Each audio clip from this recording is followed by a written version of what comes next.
Now we're going to talk about the empirical rule of normal distributions. So let's just start out. We have a couple of normal distributions here. We have one with a small standard deviation, so we know it's tightly packed around the mean. We have another with a large standard deviation, and it's spread out quite a distance among the mean.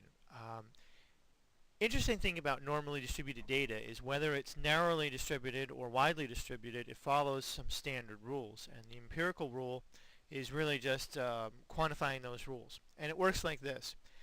If you take the standard deviation of any set of data, now the actual standard deviation will vary for each set of data depending on what the data is. But if we take one standard deviation below the mean and one standard deviation above the mean, you will have approximately 68% of all of the data will fall within that range of one standard deviation below and above the mean. If we take two standard deviations, we will have approximately 95% of the data will fall within two standard deviations of the mean.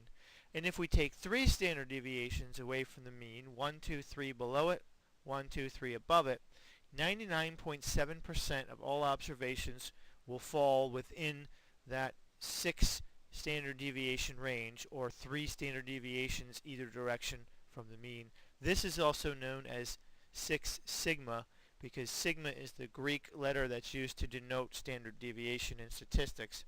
And that's the goal of many manufacturing processes called 6 sigma.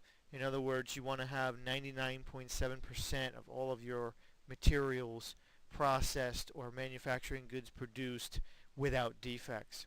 So that's really the empirical rule, is just something you can apply to any normally distributed set of data.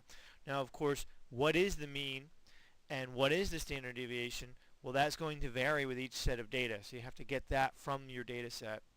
But you will know that within one standard deviation, plus or minus, 68% of the data is going to be represented, this shaded part.